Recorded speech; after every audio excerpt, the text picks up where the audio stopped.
Thank you, Mr. Chairman. Good morning, and thank you to all the witnesses for your testimony. On President Biden's first day in office, he issued an executive action canceling the permit for the Keystone XL pipeline. The decision led to the loss of good-paying jobs in South Dakota and across the country and set the nation back in terms of modernizing our energy infrastructure.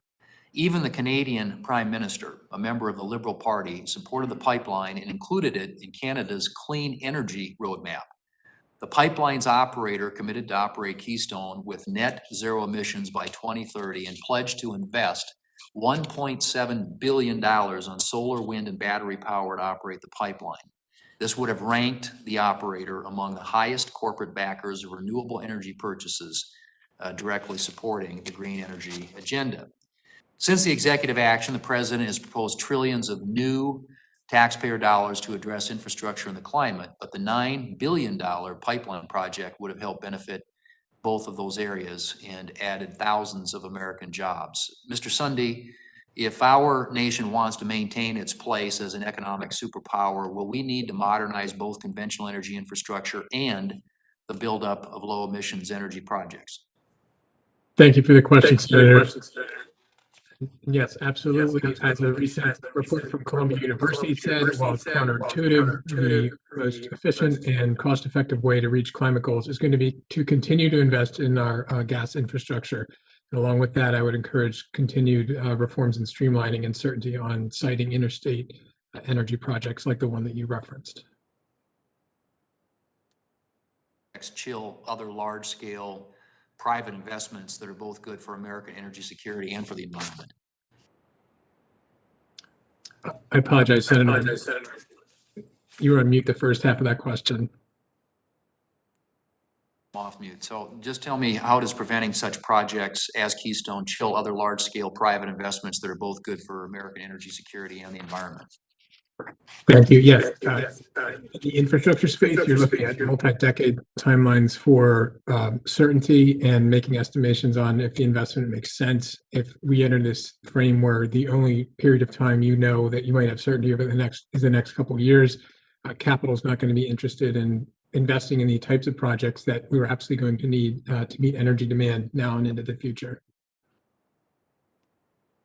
Move from being a net importer of most forms of energy to a declining importer, and as of 2019, a net exporter of energy.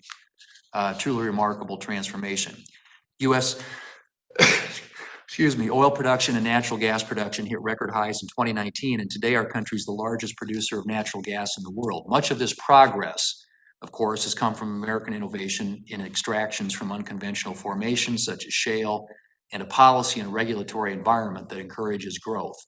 Mr. Brill, how would raising the corporate tax rate by 1/3 and eliminating all fossil fuel tax incentives impact America's energy security, and would such policies increase the cost of energy consumption for Americans?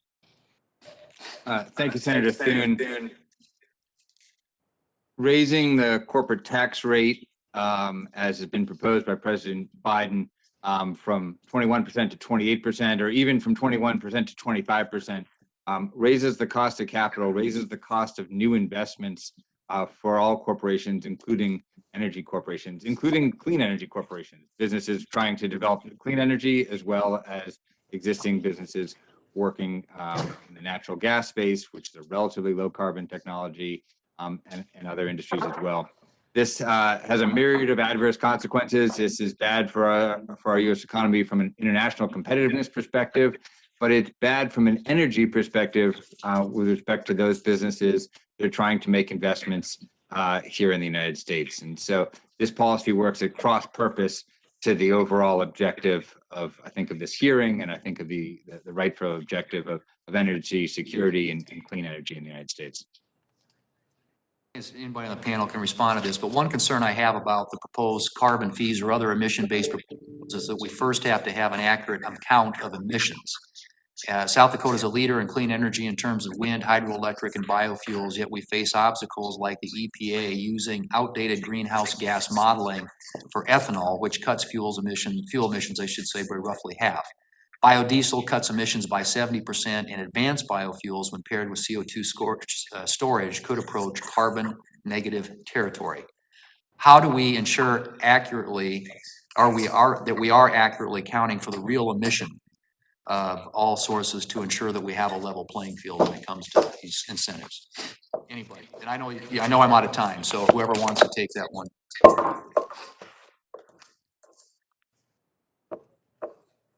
Senator Thune, could we take that one for the record? Nobody wants to answer it evidently, so yeah, that's fine, Mr. Chairman. I thank my colleague for his collegiality. Senator Portman.